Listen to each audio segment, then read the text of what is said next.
And it seems like our life. Welcome to the Drink and Click Show. This is episode 16. Can't believe we've been doing it for 16 episodes, 16 months.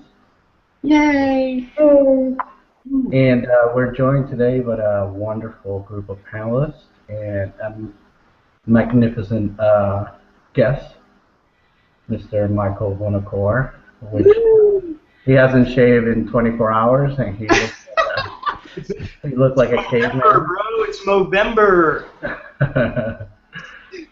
And I'm joined by my co-host, Lotus, Carroll. Good evening. How you doing, Lotus? I'm great. How you dealing with the weather in Austin? It's like the high was 49 today, and everybody was treating it like a polar vortex. I locked myself in the house and made chili. I'm not coming out till summer. I know. That's what you do here in Texas.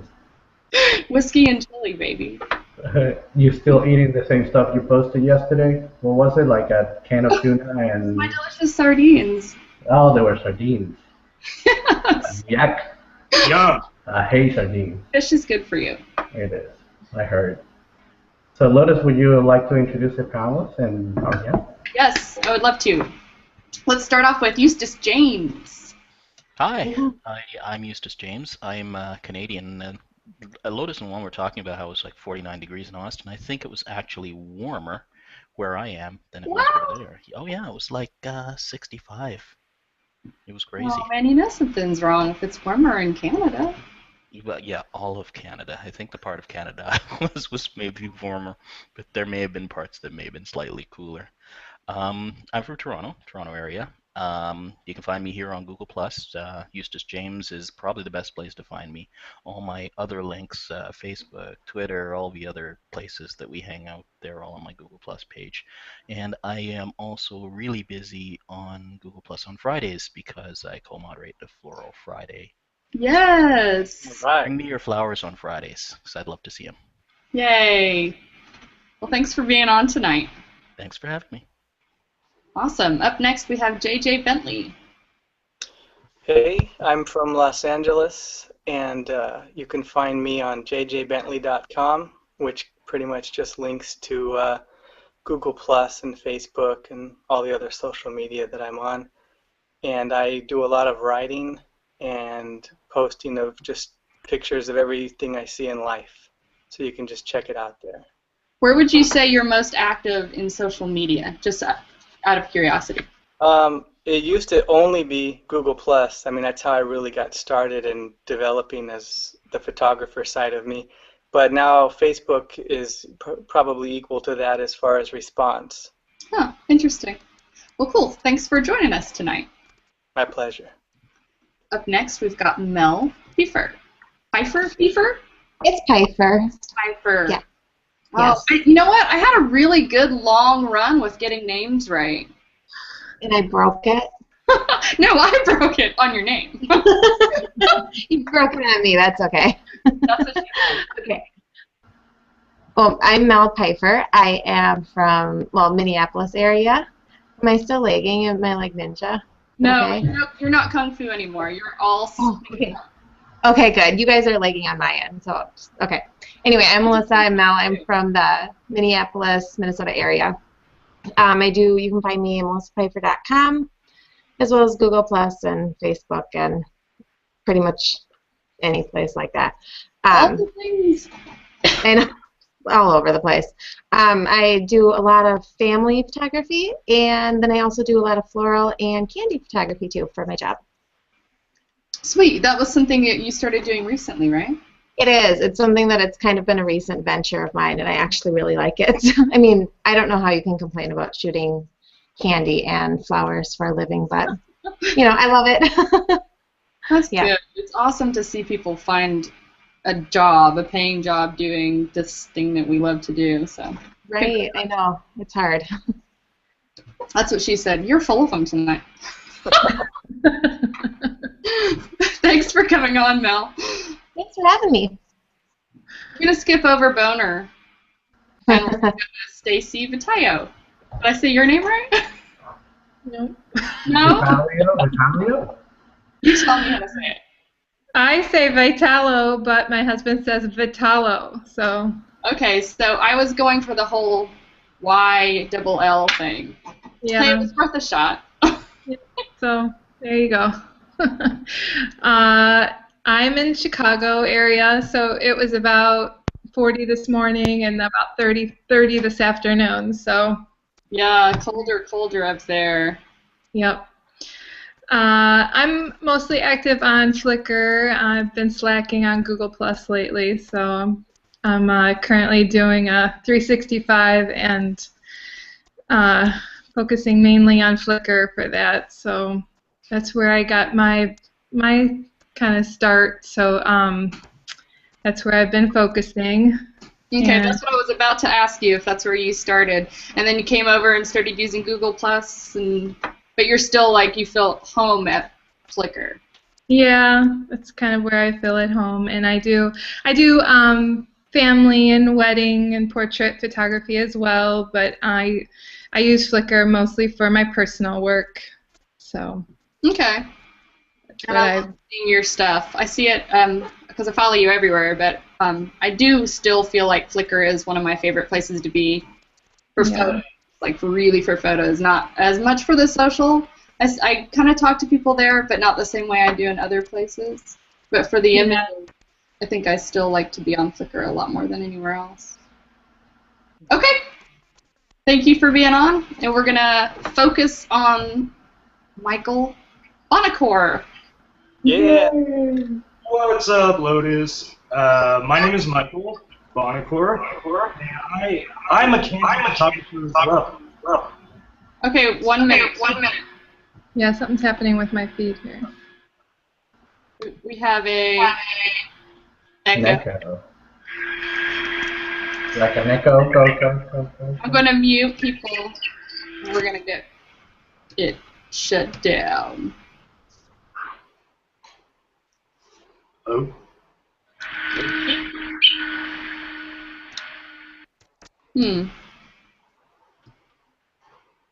Where's the sound engineer? There you go. Everybody mute their mic except for Michael. Okay. All right. Can you hear me now? Lotus?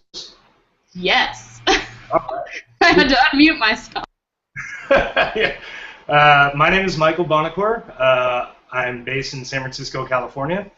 I am a candy photographer as well, and I really thought I had the market cornered, but Mel is taking over very quickly. I'm scared of her. My profits have plummeted this year thanks to Mel. Chocolate-covered penises doesn't count as candy photography. Yeah. How about vanilla? Can I do vanilla? Yeah, so I'm based in San Francisco. I'm a landscape travel photographer. Yeah, I guess that's pretty much the best way to characterize my work. I travel a lot of photo essays, photojournalistic type of documentary work in a lot of countries around the world. So.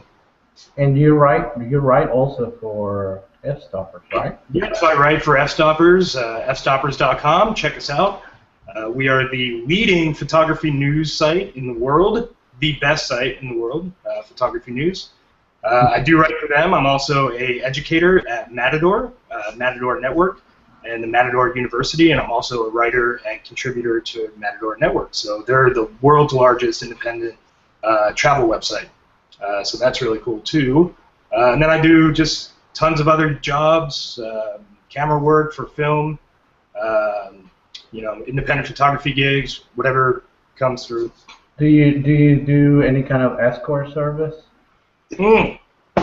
Sweet nectar, in, out, and all about. Yep. I figure with that kind of candy photography, it's gotta be something with escort. So, Michael, you started doing a whole lot with your work in the past couple of years. Where did it all start for you? How did you start out?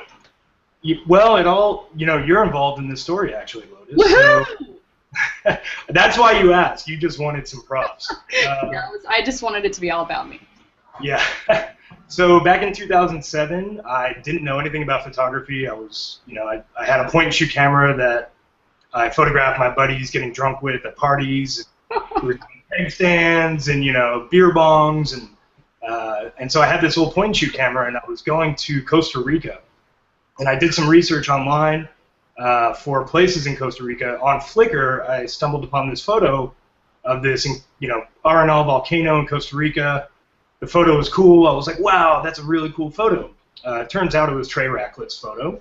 And I was like enthralled. I was like, how did he take such a cool photo? I didn't know how to do it with a point-and-shoot camera. I didn't really know anything about photography. So I went to Trey's website, checked out stuff. It got me inspired. I wound up buying a Canon Rebel XSI. It was my first camera with a kit lens and a Tamron 18 to 270 or some ridiculously bad lens. I'm a Sigma guy now, no Tamron. And then it just started from there. It just started building. But then something happened back in 2011. I was struggling to, take decent pictures. I really sucked back then. And I didn't know how to really do the social media thing. And I just got on Google+. I saw this really cool photo walk co-hosted by Lotus Carroll in Death Valley. And so I went to Death Valley with 50 other people for an entire weekend. And it to this day, I still say that's the moment that changed my life, because without that, I never would have gotten the inspiration. I never would have met such amazing photographers like Lotus, and a lot of my really good friends nowadays came from that trip. And it got me motivated. I started really learning how to do the social network thing, and then, next thing you know, I was able to make a career out of it. I worked at Smug Mug for almost 2 years. They had found me through social media and through my photography. So it all goes back to that weekend in Death Valley, which was... So social media and photo walks really opened up photography for you. They did. Yeah, they really did. And that's why I love, to this day, I lead the drinking cliques in San Francisco, and I'm always on the photo walks, and I'm always out meeting as many photographers and passionate people as possible, because that's where it all started for me. And I hope that, by encouraging people to come out to these photo walks, to interact with the photographers in your neighborhood, hopefully, it stokes your motivation and inspiration, and you can ride the wave, so to speak. Yeah, I think it's kind of cool that you can, even the whole drink and click thing has opened a lot of doors. Mm-hmm. For me here in Austin, it's just crazy now the amount of people you get to meet, and if you need anything, you post it to the circle of people you have met through drink and click, and if somebody raise their hand and say, hey, I can help you out. So it's always helpful to have a really large network of photographers and artists and models, everything they do. And the cool thing about Drink and Click also is the other chapters that open up. Like, I went to Sydney back in July, I think, and Sydney hosted a Drink and Click. Awesome people out there, just like phenomenal photographers, fun people. They sure as hell know how to drink. Yeah. And they hosted a Drink and Click, because I was like, hey, I wrote Anna, who runs the Drink and Click out there. I wrote her and I was like, hey, I'm coming out. I'd love to get a drink. Maybe, hopefully, I come out during a Drink and Click. And she was like, no, we're scheduling one just for you. And that's sure enough, she got like 40, 50 people or something. It was huge, and it was so much fun. I had a great time. And I've heard stories like that, like Holger in Japan. Yep. He's known to do that, host Drink and Click for business photographers. And, it's really cool. It's like you can go to any of these, areas throughout the world where we have Drink and Clicks, and just network with the people out there. You can go out by yourself, to Japan, and I guarantee everybody. Yeah, you post a message and saying, I'm going to Japan, and who wants to go out and shoot? And somebody from Drink and Click say, I'll meet you for a drink, let's go shoot. I did it on Tokyo. They hosted one when I went over there, and it was awesome. Yeah. And, I'm looking forward just to visit some more chapters. I really want to go to Germany, since we have like 3-4 cities there. We're working on one right now. We probably announce it at the end of this week. But Germany is huge on the whole. I'm going with you to Germany. Oh yeah, we have to do the Germany thing. And we have to do it during Oktoberfest. Oh hell yeah! Let's plan it. Let's plan it for next October. I'm in, man. I'm in. So one question for you. I know that you have a new profile picture, and it's 2 monkeys, you and a monkey. Yeah, so you should. Who owns the copyright? The monkey. he The definitely monkey was the copyright. It's so neat how that monkey let you sit on its shoulders. You should see Toby Harriman, my buddy Toby Harriman, started something called the Bono Shop, which is. I love that. You haven't seen the Bono Shop? You gotta go check. I love it. I've seen it many times. So Toby Harriman, incredible photographer, really fun dude. He just likes creating Photoshop, really ridiculous Photoshop photos, usually involving me in some capacity, and they are just, I mean, ridiculously hilarious. So Toby had actually switched my face and the monkey, and it looks legit. He's really good at it. It's crazy. Yeah, and he puts them together in like 2 seconds. But yeah, that picture, you know, I know a lot of people say, you know, keep your brand consistent with the profile photo. I know, Lotus, you've had that blue lotus flower for years. And I was kind of looking for that type of photo, and when I took this selfie with a monkey, I don't know if I can pull it up real quick, but when I took this selfie with a monkey, it looks so funny and it looks so cool, and I was just like, you know what, I gotta run It's a it. great picture, yeah. Yeah, and so he was a monkey in Bali. There's a monkey forest in Bali, and I think Does he run the drink and click chapter there?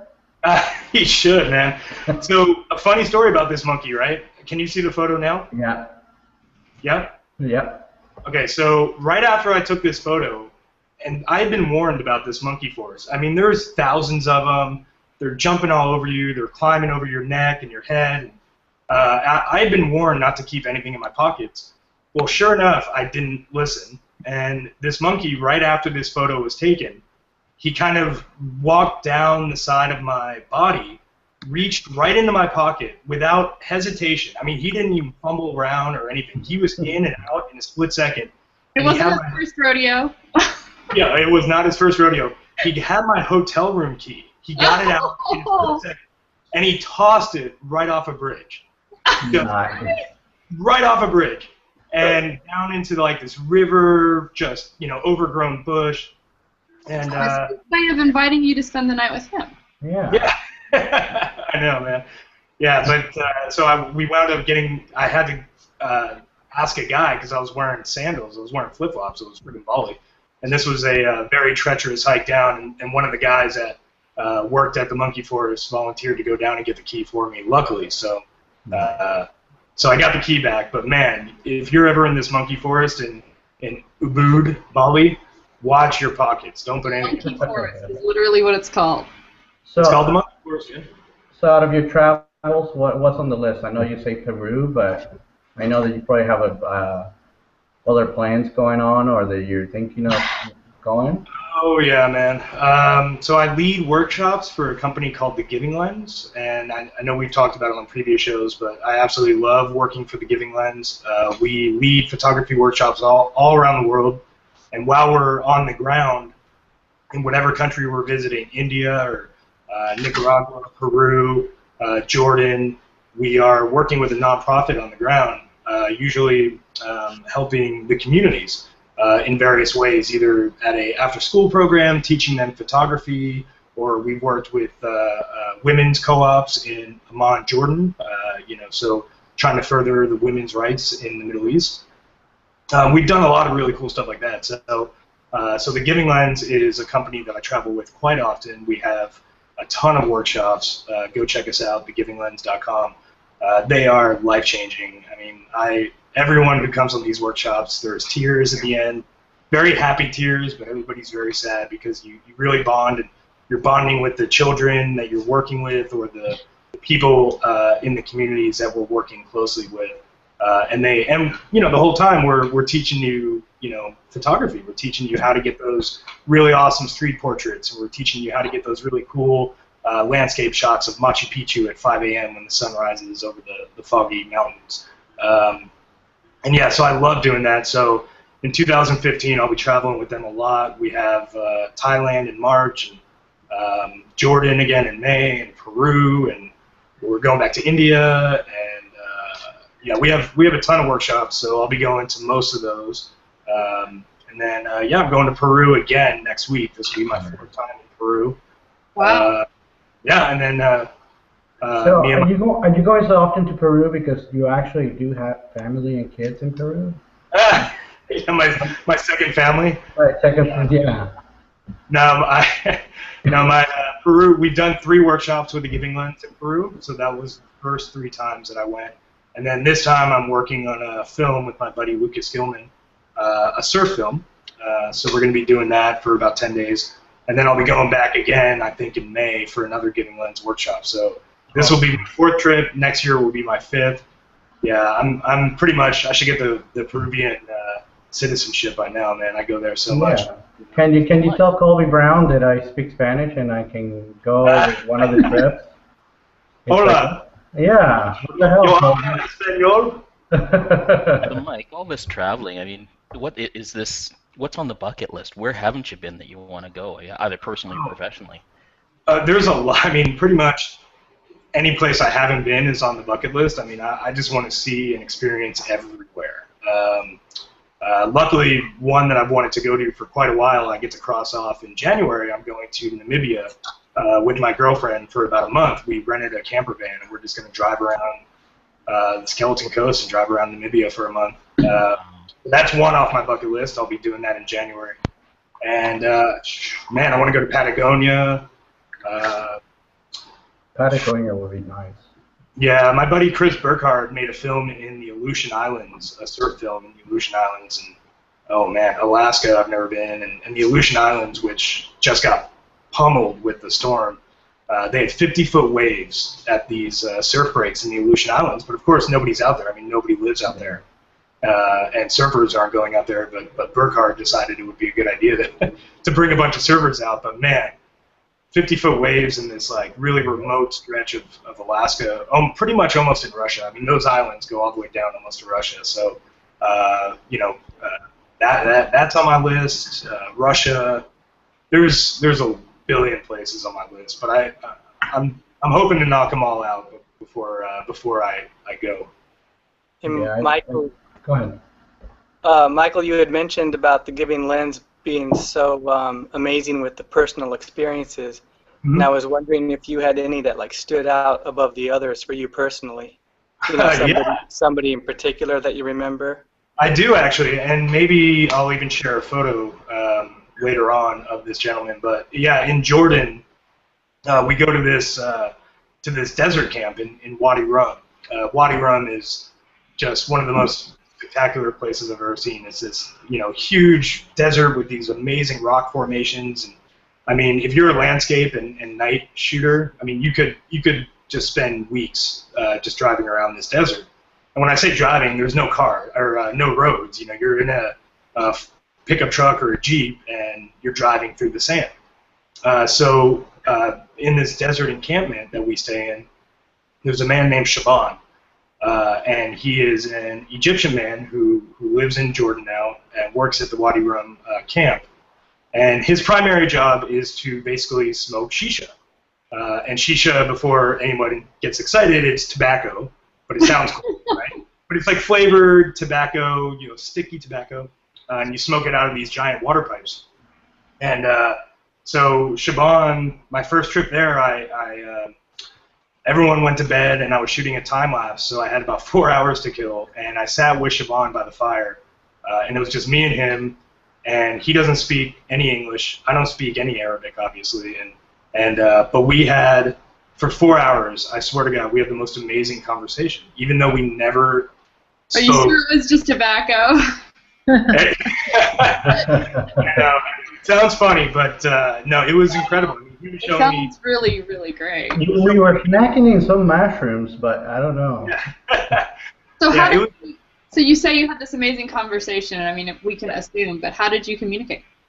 So he would show me pictures of his wife and children back in Egypt. He would show me pictures of his camels. He owns all these camels and baby camels, and so he would just show pictures and kind of hand language and just say certain things. He knows 5 words of English, awesome, but I can't really explain it. I mean, it sounds really crazy, but I can't explain it. But it was just so much fun.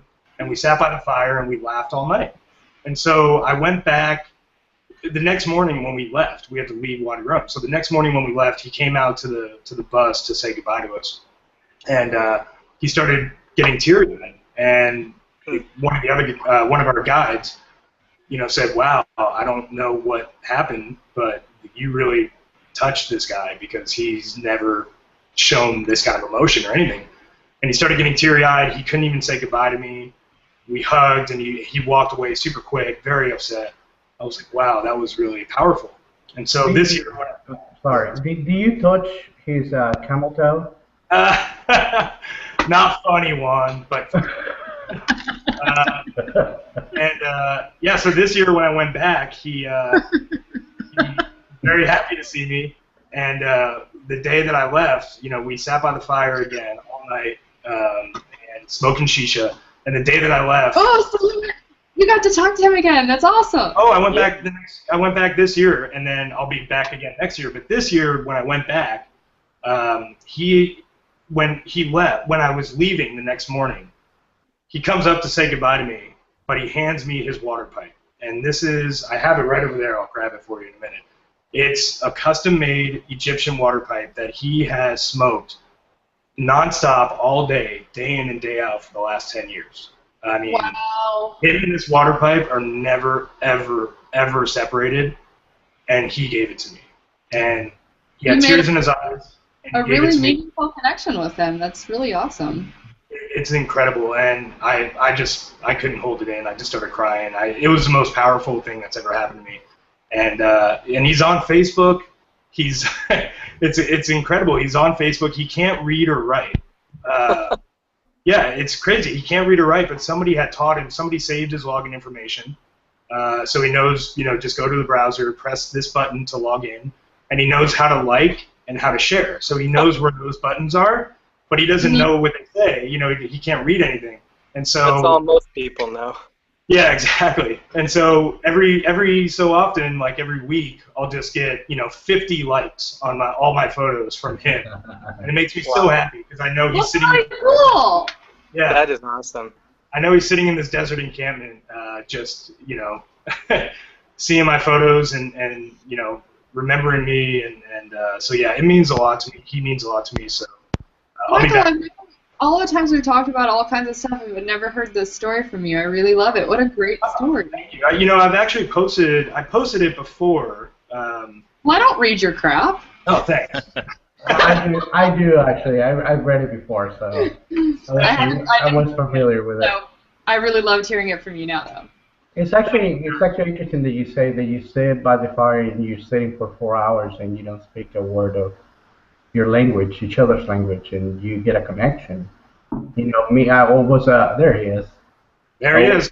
I was a tour guide in the Amazon, and the same thing happened to me. It's just a bunch of people, and I didn't speak their language, and the connection was just so strong.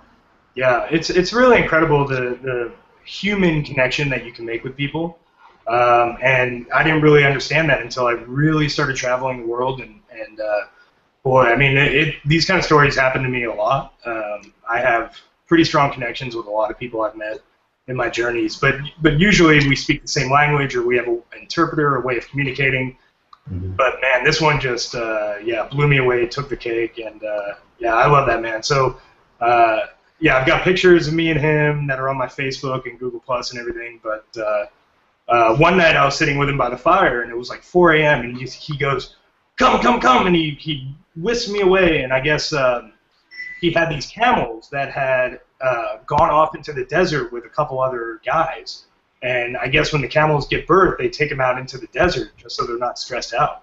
And so they had been gone for 3 months, and he looks at his phone, and he gets this call, and he answers it, and the guy's on the other line, and he goes, come, and we walk all the way around the encampment to the other side. And after 3 months, his camels had come back with all these little baby camels, and it was the cutest thing I've ever seen in my life. He was milking the mothers, they needed a way to the mothers couldn't milk for themselves, I guess. And so Shaban sitting there milking the mother camels, putting them in jugs for the babies, and I mean, man, it's an experience with that guy. So yeah, so Jordan, that's one of my favorite places. I think that will be one of my main places to go in the Middle East, and just Jordan. I think it would be nice to go to. It's an incredible country. I highly recommend anyone who even has the means or is thinking about it to go to Jordan. It's a really beautiful country. So let me ask you this: if people are interested in doing trips like you have with the Giving Lens, what do they need to do to get involved with that? Well, first you got to find which trip you want to go on. You can do that on thegivingLens.com or on my website. I have a workshops tab on my website, michaelbonocore.com. You go there, you find out which trip you want to go on, Jordan or Thailand or any of these incredible other trips that we have coming up, and you apply. So we do have an application process. We're not just rarely do we have to vet deep, but you have to be in a very specific mind frame to go on these trips. You have to be willing to roll with the punches. Not everything works out the way that you would think. We're not always hanging around tourist attractions. We're going out where you're the only Westerners for hundreds of miles. It's incredibly exciting, and everyone is so friendly. But it's most people, even with their fears. A friend of mine, Kathy, had a really bad fear of heights in Jordan, and she conquered that fear, I think, in Jordan. We had her on the edges of on the cliffs of Petra, and she had to crawl out there, but she got out there. Damn it, she got out there. So but we have to make sure that the participant is just laid back, willing to roll with the punches, and just really, most importantly, looking for an incredible, unique experience. So yeah, you just apply, and we give you the information, and next thing you know, your wheels up, going to some cool country. Change in your life. What's that? The change in your life. Oh, I can't even tell you. You go on the website and look at some of our testimonials. I mean, I'm not joking. Every trip ends in tears, but they're happy tears. They're just. I can totally see how that happens. I meant it when I said that. I wasn't being facetious. It really seems like a life.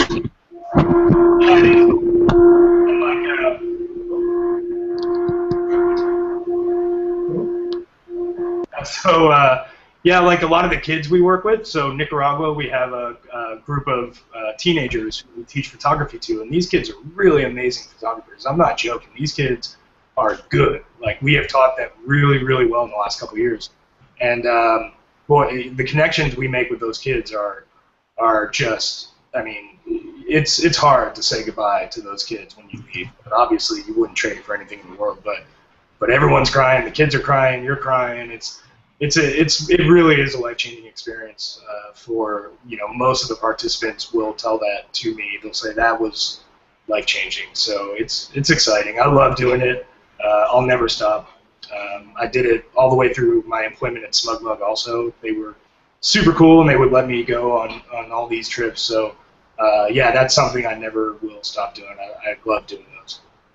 So before we stop talking to you, I would really like for you to screen share some images if you've got some that are your favorites, or. I wasn't. Like to show off some of your work.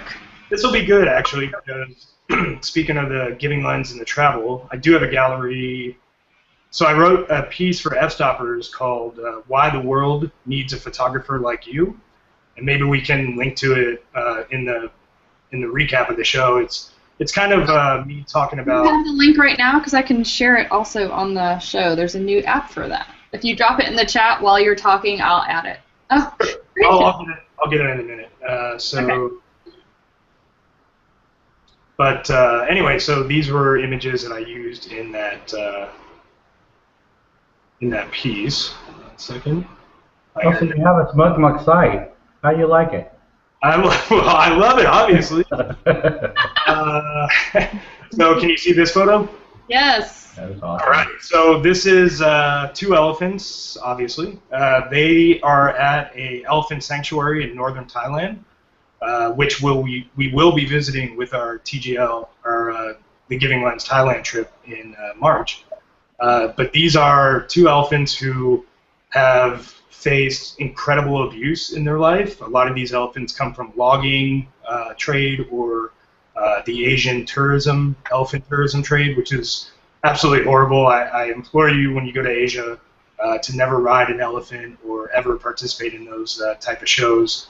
The way the elephants basically are trained is they're completely broken mentally, and it's a really horrible thing. There's videos on YouTube about how they do it, and it's disgusting to say the least. But anyway, so this woman named Lek in northern Thailand, she started a sanctuary, and she's incredibly popular, been featured by National Geographic and countless other news organizations. And so she gave me unprecedented access for 4 days. I stayed there and documented their work. And so this was, and you can go there, as a day trip. Just, if you're in the area, you can go there for a day, or you can volunteer there for a week. They have 400 dogs on site and everything too. It's a huge animal rescue reserve kind of place, monkeys and everything. That they basically will take any animal that is dropped off on their doorstep. So it's a little overwhelming, but it's incredible. Oh, and that's why they let you stay for so long. me and my monkey on my shoulder. Yes. These were 2 elephants. After all the daytime tourism people had left, the sun was setting. I was standing in front of these 2. They were waiting for their dinner, and I just got this really cool light beam shining down. So this is going to be part of a book. I'm putting a book together and all the profits are going to go to Elephant Nature Park in northern Thailand. So check them out. This is a boy in the barrios of Granada, Nicaragua. So I took this during a Giving Lens trip. This boy, I don't know if you can really see his eyes on the screen share, but he's got these bright gold eyes, and those eyes are not touched at all. They're not photoshopped. It was the most amazing thing I'd ever seen. And so I saw this boy just walking through the barrios with our group, and I stopped him, and I saw this perfect background aluminum wall on a house. I think it was his house, actually. And I just had him stand there, and I absolutely love this photo. It's beautiful. Thank you. This is a old man outside of a mosque in India, and same thing. His eyes, I didn't touch his eyes. He's got these crazy blue piercing eyes, and this shot was actually a lot wider, and it just looked way more intense and dramatic when I cropped it in. So his cheeks are like so intense. Yeah, it's crazy. I know. So that was in a mosque in India. Yeah, in Delhi, India. Real quick, I was going to ask really quick, when you photograph these people, are they okay with this, or do they look at you weird? Yep, I ask everyone. I don't take a picture unless they give me permission, and then of course I don't sell the images or make any kind of profit off them. So this is Petra at night with some star trails. So Petra at night is incredible. Definitely go check it out. Petra Jordan. Indiana Jones. Most people know it. Yeah. This is a monk and a little girl and a dog in Cambodia. I took this portrait in Jordan, in a little town called Al Salt, Jordan, and this was just a street merchant, but I love the way the light was hitting his face and the alleyway behind him. Yeah, so I like that shot. He's actually seen this shot, so I know some people in Jordan, some photographers, and they've actually gone back and shown him this photo, and he absolutely loves it. So when I go back this year, I'm bringing him a print. That's cool. These are some boys, and this is actually outside of their house. In Cambodia, they have this village, which for half of the year during the monsoon season is underwater. And so you can see in the background where the boy is, all their houses are built on stilts. And so for half of the year, they live in a lake, and this is they just sit on the boat, and then they climb up their ladder to their home, and during the monsoon season, they bring all the pigs and all the farm animals that they own, mainly pigs. They bring them up into the house with the family, and they live up there with the family for a couple months. And those expressions are powerful. Yeah, I love that photo. It's a really cool photo, I think. Yeah, Taj Mahal needs no explanation. It's like a postcard. Yeah, I know. I like the birds up in the Perfect. sky. Yeah. These are some children, and I use this on my blog. If you just go to my website and click on my blog, I have a blog post about the cycle of poverty and how we can help break it, and that's a lot of what TGL The Giving Lens is about helping to break the cycle of poverty. This was taken maybe a Tuesday morning, about 10, 11 a.m. And where should these kids be on Tuesday morning at 11 a.m.? They should be in school, but they're not. They're out begging for money because they can make more money than their parents because they're cute. And so every time we go to these countries and give them money, we're just helping fuel the cycle of poverty in these countries. And next thing you know, they're not cute anymore, but they have no education, and they're stuck with nothing. So, this is, I use this image as a what not to do. Even though they're cute and we want to help them, it actually doesn't help them. It helps them in the short term, but not in the long term. So that was in a temple in Cambodia. And there is Lex. So she is the woman that runs Elephant Nature Park. She is the most amazing woman I've ever met. And this was taken after everyone had left. And she actually sits in this pen with 4 elephants. And I was in there with her. In a very small pen with 4 incredibly big elephants. Very scary. I was going to say, were you a little frightened? You should see the rest of the pictures. I'll get them up at some point. But she sits on the ground and she sings them Thai lullabies. And it's the most amazing thing I've ever seen. They're kissing her. You took video of that instead of just images. Yeah, no, I have some video. I also was there at the same time. A filmmaker was there and put together a really good film on it, so I can send out links to that as well. Excellent. Yeah, she's amazing. But I love that portrait of her. Yeah. That's a little girl outside of a mosque in India. And yeah, in India we worked with a lot of schools. And this was one of the children at the schools learning his ABCs. So I think that's a little of my travel documentary. Thanks, Michael. How lucky to get to do all that stuff.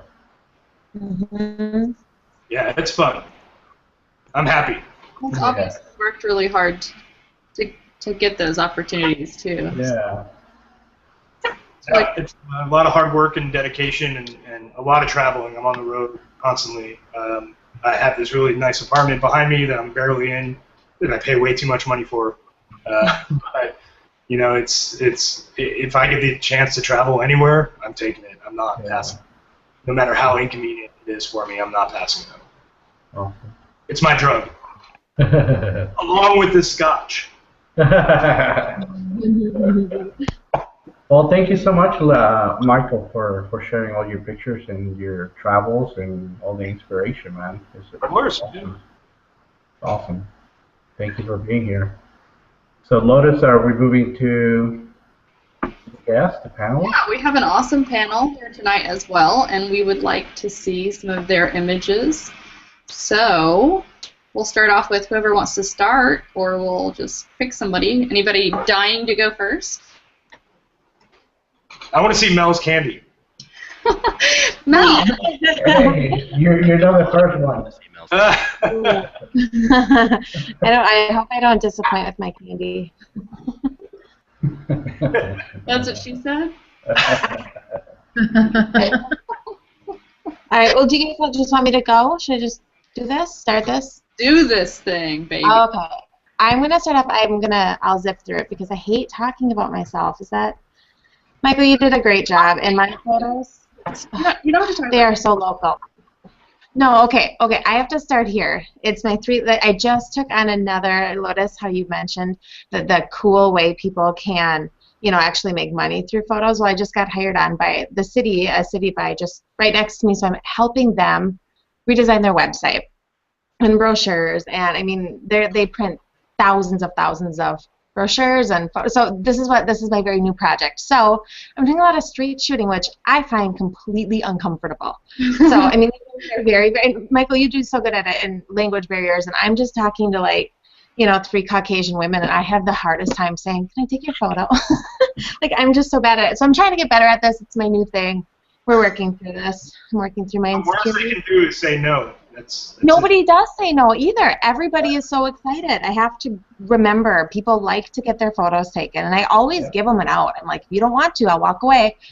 And they always say okay. So either I'm just really cute, or After a while, you'll get used to it. It will be nothing. I know, it's really a scary thing. But anyway, I just had to kick this off because this just happened 2 days ago. So. Congrats.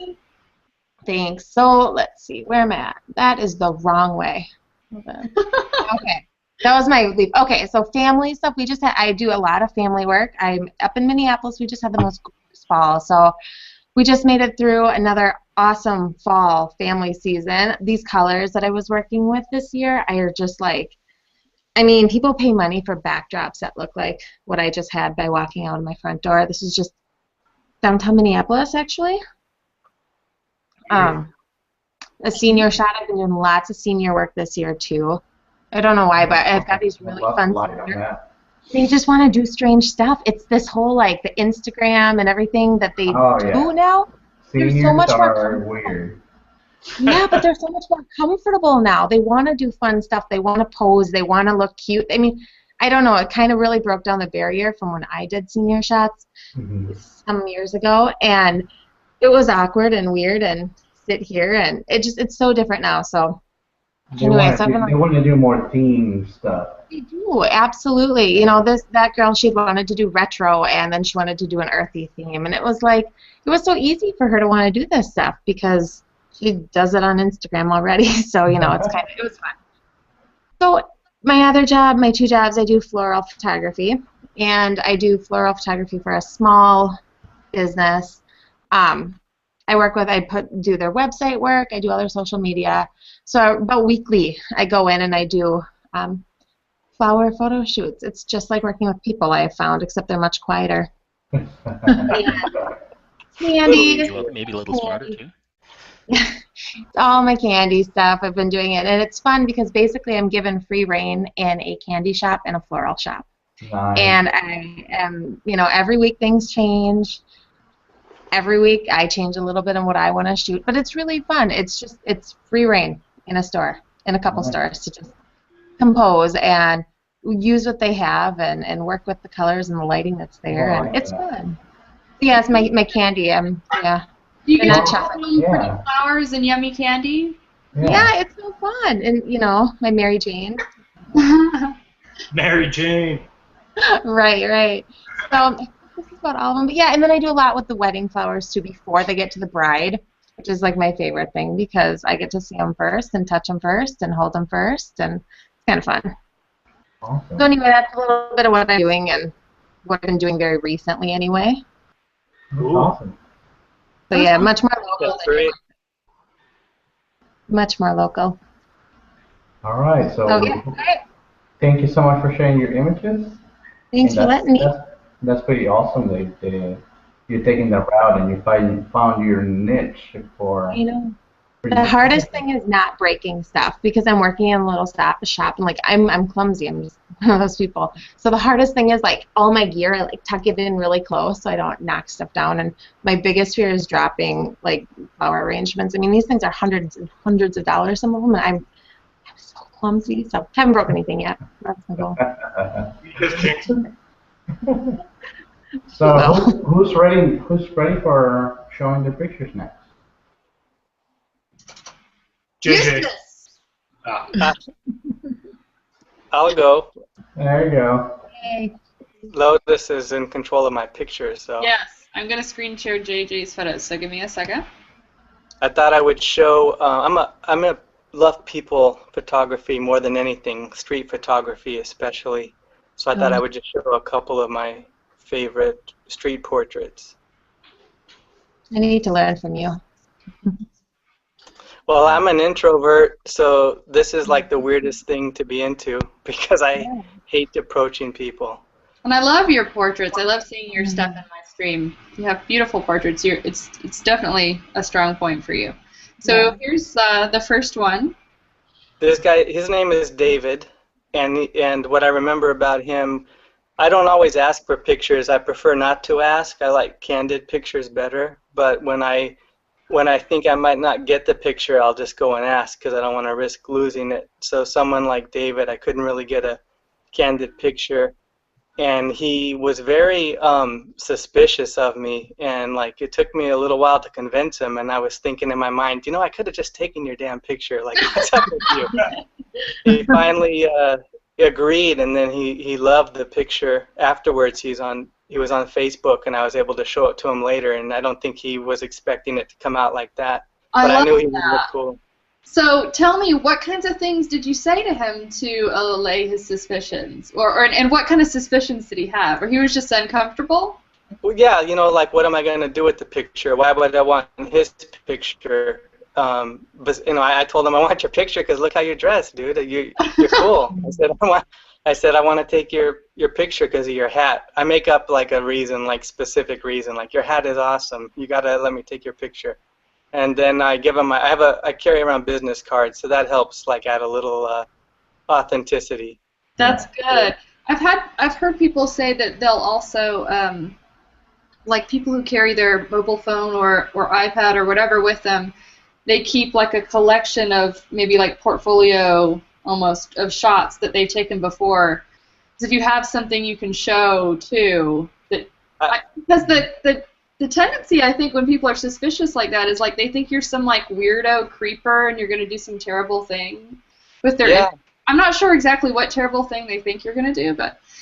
That's true. I've done that with my phone too, but then sometimes they want to like flip through your phone, and it's like, don't touch my phone. But yeah, this had a great look. He has a great look here.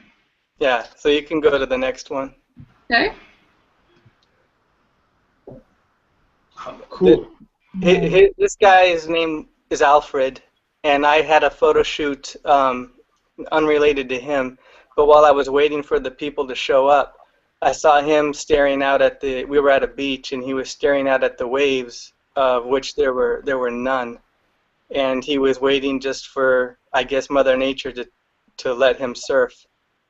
And so I asked him if I could take his picture, and he didn't mind at all. I just thought his face was awesome. He's the type of face I look for. He has a lot of character. Yeah, you know, I'm like not sure of his ethnicity. I just see soul in his eyes. So. Yeah. And where you took these pictures? What location? Where in the country? Long Beach. All of this is in Southern California. Okay. And this was in Long Beach. I was taking some beach portraits of a family, and they hadn't arrived yet. And I saw him standing next to his car. So I saw his hair and everything, and I said, I gotta go take one for me. Yeah. Cool. Very cool. Okay.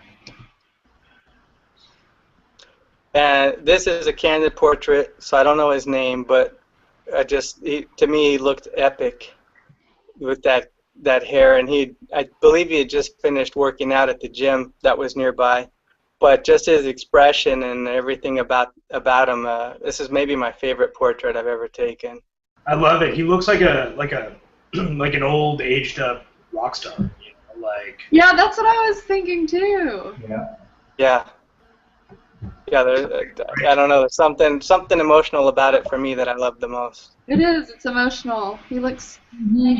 You added a little something to it. I was going to say he looks tired, but I was thinking that in a more emotional way. But I guess if he had just been working out, he just probably was tired. Yeah. Yeah. But I think we all bring something to the photographs, you know, that is in ourselves that's not necessarily in the photograph. So when I see that, I see the weight, you know, maybe I carry, and I transfer it to him. But I think that's what we do with photographs. That's what makes them connect with others. Good point. Yeah, that's what makes it yours. It's how you post-process it. Right. Yeah. So I think the next one we're going to skip over and then come back to. Yes. We'll go to this one first. Yeah, so this one, his name's Jerry O, and he's just a funny guy. He thought I was trying to be discreet when I took his picture, but I guess I wasn't discreet enough, and he thought he was photobombing me because he kept jumping in front of my camera. And then I said, hey, I'm trying to take your picture, actually. And then I talked to him. I got him to settle down and take his sunglasses off, which he didn't like doing. But he said, all right, I'll do it. And then I got one shot of him. But this picture just totally shows you what kind of guy Jerry O is. That's how he walked around with that energy. Makes you smile. And before you do the last picture, I just wanted to say, like, I do also a lot of writing, and I take a lot of pictures of homeless people and tell their stories and write who they are, and I'll go back and revisit them and do like multiple posts on the same person. And this next one is, his name's Ernie, and I only got to shoot him once because the next time I went to this area where he usually is at, I never saw him again. But he's got real, you know, problems, obviously. But to me, I was torn, you know, between showing this kind of photo because is it, you know, gratuitous and just shocking? But I couldn't help but show it because to me, it really, I couldn't stop looking at it. Like, the best way I can describe his expression is that he's got every single expression a human being can have, like, going on at the same time in his head. I mean, these things, these people mean a lot to me, and I wish we did more as a country for people who need help. It's an incredible job. Awesome job, yeah. You revisit and document their lives over time, then. I do. And then I'm always sad because there's eventually I'll stop being able to find them where they're at, and then I wonder, you know, what happened to them, because they're not people you can get a hold of. It's really great that you see them, though. That you spend that time with them. I think that's awesome. I would say I talked to Ernie here for like 20 minutes, but it was more so that he talked to me. Yeah, I've done a few here in Austin, and it's amazing just to sit down and just share 20, 30 minutes just talking to them.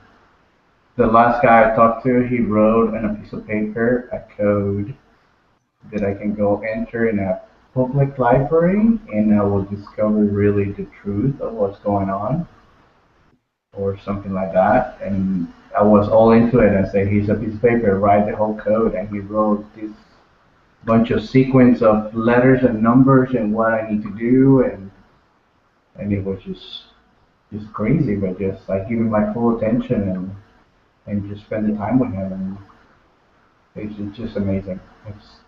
People need more help, like you said. Yeah. Well, thank you so much. Thank you for sharing your images and Awesome. for managing the whole thing. Yeah. Really nice. So who's next? Who's ready? Yes. Like class Somebody. at school. Yeah, exactly. Okay, look down. Let's do this, Stacy. Me? Yay. Yeah, Yes. let's do it. God, because I can't All follow. right. I'm going to break it again. All right. Let's see if I can remember how to do this. All right, is it showing? Wow. Yay, you did it. Yep. Beautiful. All right. Ooh, Is cool. it full screen? Yeah, it looks good. That's gorgeous. All right. All right, so this one is just, I don't always get in the, so I said earlier I do, you know, weddings and portraits and all that kind of stuff. I don't always get time with the bride, so this situation was an actual photo shoot with some models. So this one was, you know, a relaxed, not, you know, we have 15 minutes to take portraits and then we got to get to the reception. So it was a nice relaxed portrait session. Let's take our time. Thank you. I like that one. That's beautiful. Thank you. I married her. I was going to say it out loud. I thought I was a mute. We're still live, Juan. Oh, sorry. I love your self-portrait, Stacy. This is a great one. I remember seeing this one. So then there's me. Yeah, that's me.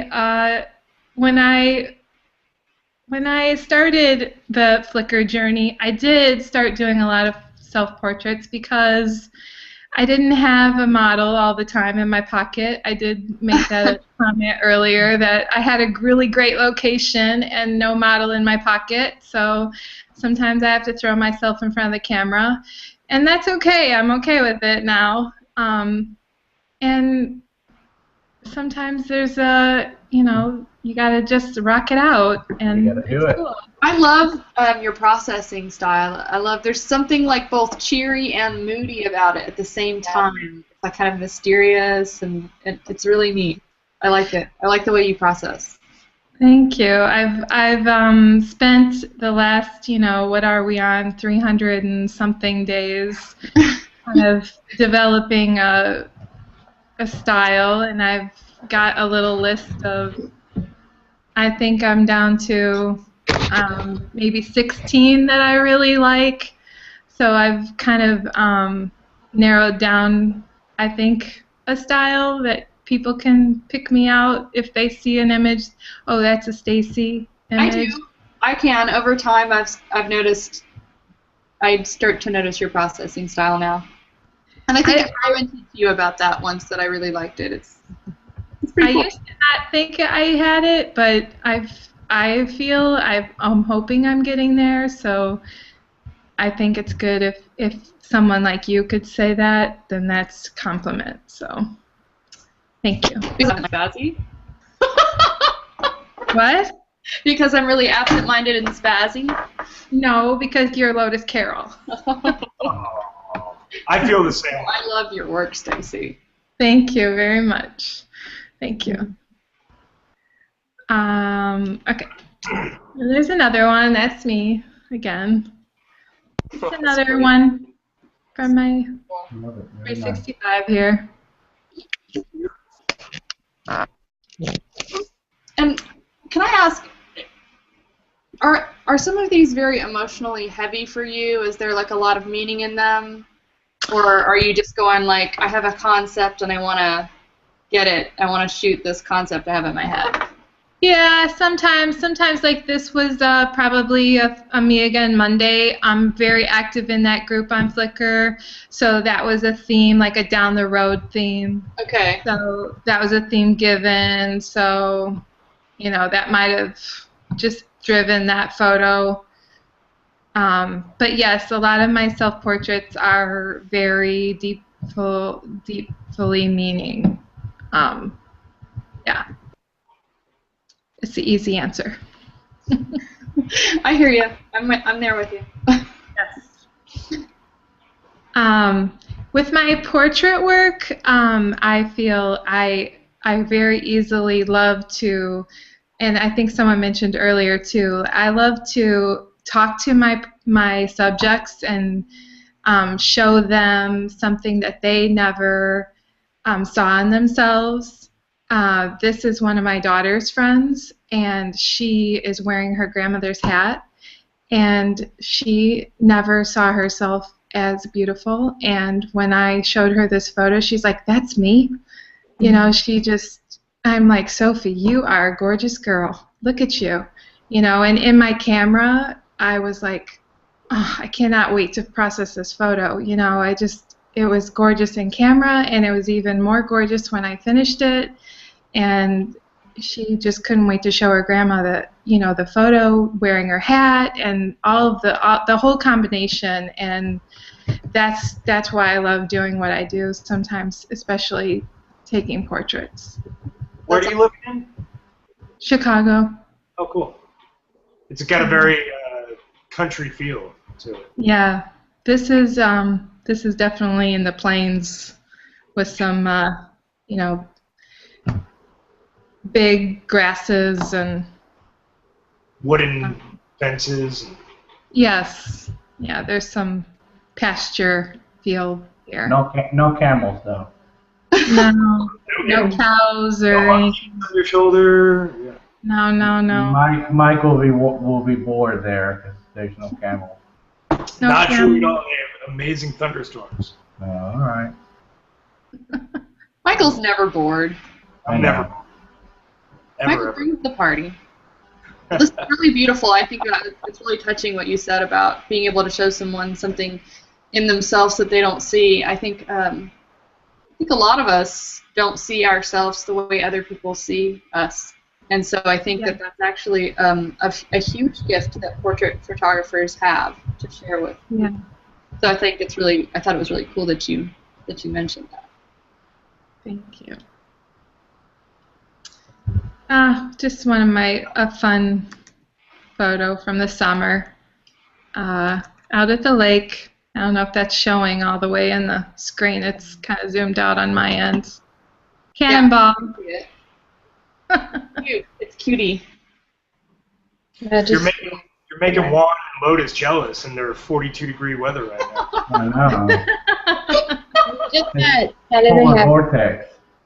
This one was highly sought after on my on all the Flickr curators. Everybody wants this one. Huh. It's a cute action shot. It's great colors. I love clouds. Yes. I didn't even include that in my set here of my hashtag cloud porn. Gotta love the cloud porn. Yes. Another selfie there. I love it. Both of the selfies you showed. I think there's something special in being able to do one where you are so far back, where you're so small in the image, but it still has impact. I think you did that really well with both of these. I love the one of you dancing. I think that's one of my all-time favorites. Yeah, these are not your typical selfies. Thank you. They're gorgeous. I love it. Yeah, this is self-portraiture. I think I wouldn't refer to them as selfies, right? Another little fun little portrait of some little dolls here. That's great light. Really awesome right there. Thank you. This is probably one of my favorites. I've had the privilege of being in the delivery room 4 times now. If I could, as you say, with going on the giving lens, if I could do anything on a daily basis, that would be it. I just love it. It's probably This is gorgeous. most special thing. Yeah. So are you there in a work capacity, or are these for friends, or? I've gone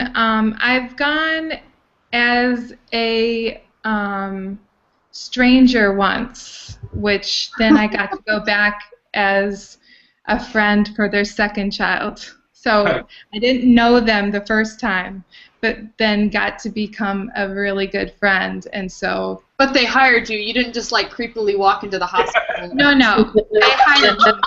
It was a little creepy for the husband. Like, I don't know. You're like, I'm here for the live birth. I have my camera. My portfolio is almost complete. Please, just let me sit in this birth, please. I'm telling you, he wasn't sure about it. Yeah. But then afterwards, he said it was the best thing he ever did. So. That's beautiful. But yeah, it was.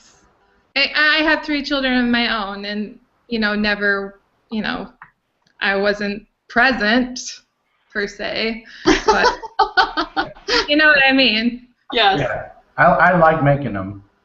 Yes. I think everyone does. You got pictures of that too, don't you, Juan? But it's pretty cool. Okay, Stacy. You gotta move on. Do you have more? If you have like maybe one more, otherwise we do need to move. No, that's it. That's good. That's good.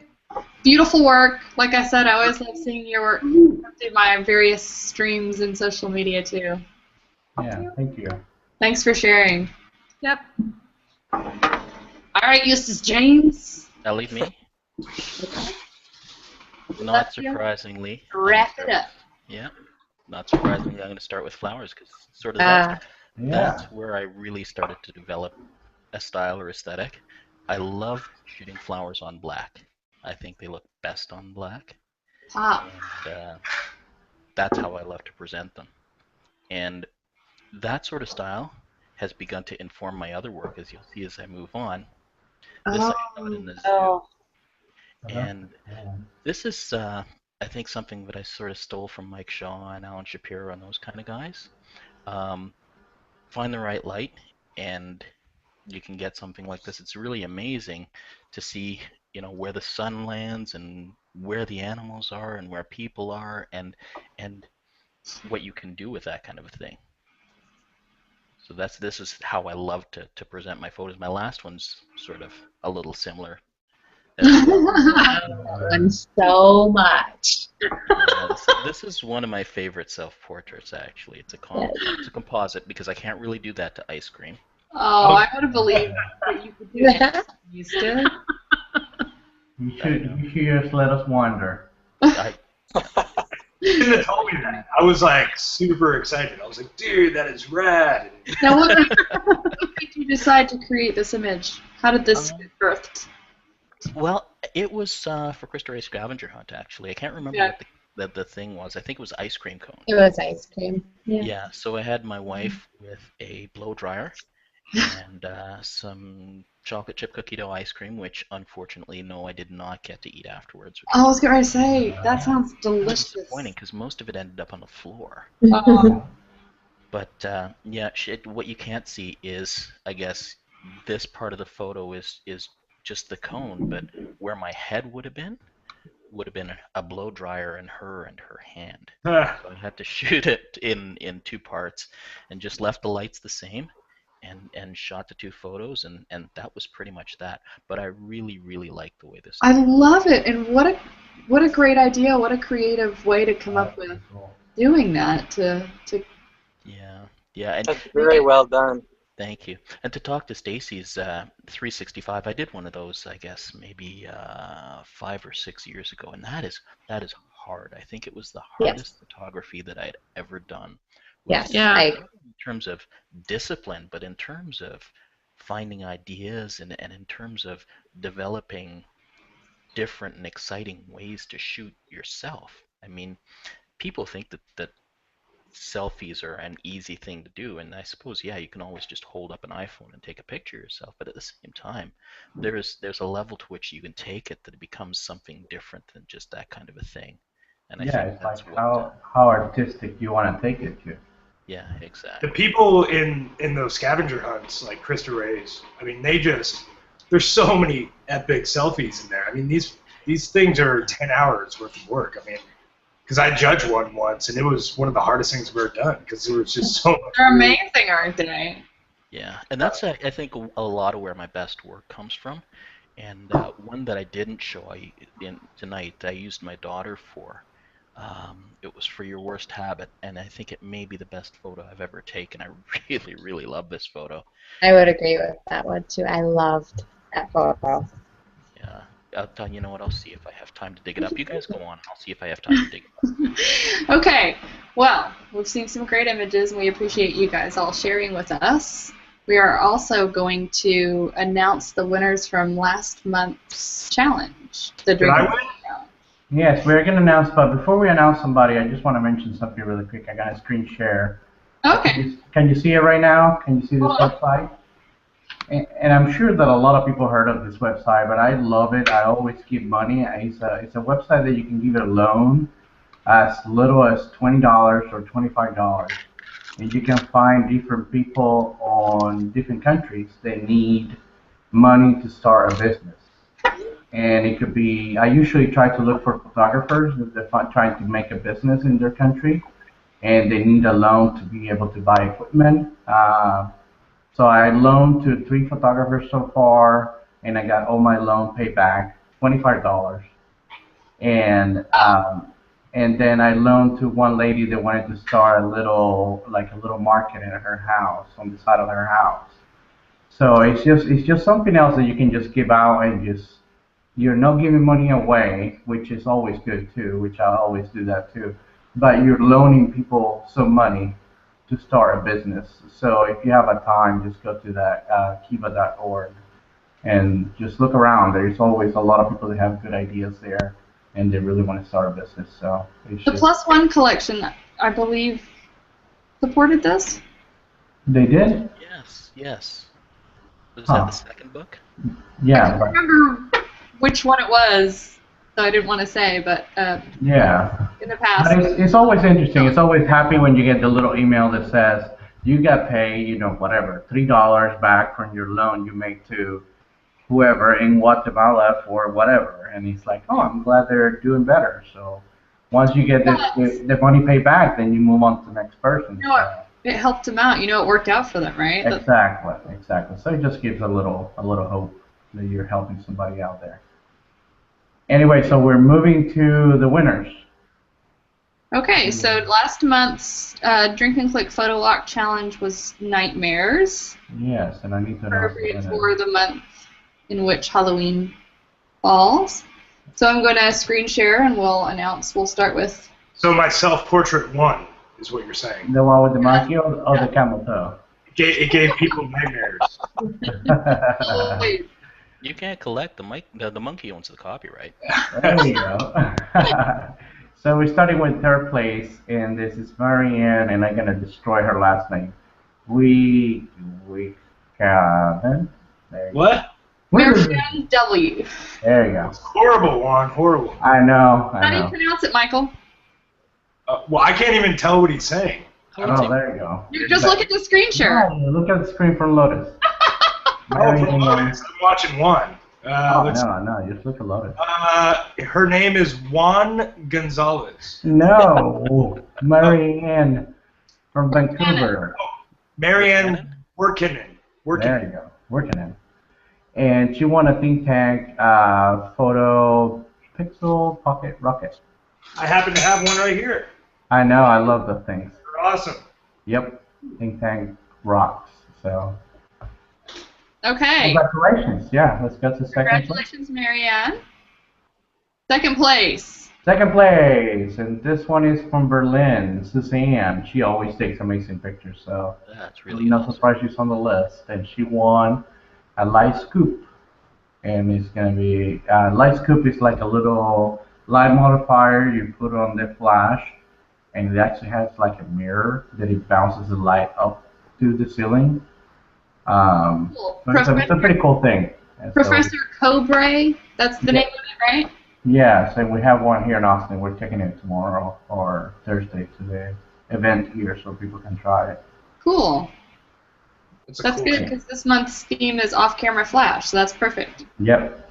Okay, so now we're going to do first place for the Nightmares Challenge. Yes, and the first place goes to Claudia Lombardi from Stuttgart, Germany. And she won a 60 by 20 metal print from Adorama Picks. Yay! Woo. I think she should print this because this is friggin' awesome. That is freaking awesome. They found whatever the best parade they had there in Berlin for Halloween, and she got the soldier to drop down to the ground. So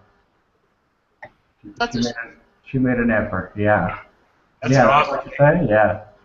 Congratulations, Claudia. And Germany got 2 spots in the challenges. I know, Germany's always really good. Tokyo was taking it over, and now Germany's taking it over. They're fighting back. See, Juan? Oktoberfest, buddy. Let's go. Yeah, we need to do Germany Oktoberfest next year for sure. The current challenge is off-camera flash, so if anybody joins a Drink and Click photo walk this month, they can enter that challenge. Lotus, do you have a list of upcoming Drink and Click photo walks? Sponsored by Smug Mug, Cotton Carrier, and Pan Am brands. Perfect. No, I don't have a list, but you can go to drinkandclick.com very easily and see the upcoming photo walks on the calendar down at the bottom. Well, I can tell you one. Yeah, San Francisco. We have San Francisco this coming Thursday at 6 p.m. at the Americano on Embarcadero. It's going to be awesome. We have our friends from Emotimo, which make awesome time-lapse gear. They're coming by. They've got a whole setup with really cool time-lapse stuff, so everyone can put their cameras on the time-lapse rig and take time-lapse of the Bay Bridge, because it's Americano's right in front of the Bay Bridge with the Bay lights, that beautiful light display on the Bay Bridge. So we conveniently placed the Drink and Click right there so we could take time lapses of the Bay Bridge. So that's this Thursday at 6 p.m. I think that's gonna be awesome, and I'm excited to see what they have and what the gear does. So it'll be cool to see a review or something coming out of it. So San Francisco, come on out. Yep, and we're having one in Austin this Thursday. So Cool. coming out too. I know that there are a few cities that they have one, but you can find the list at drinkandclick.com. Yes, All Lotus? right. What? We're done, right? We are done. Our next show will be on December 17th. December 17th. And Until then, thank you to Michael for being our special guest and all of our panelists for being awesome and sharing their work. And Yep. thanks to everyone for watching. I know. Thank you, everybody, and we'll see you next time. Have a good night. Good night. All right.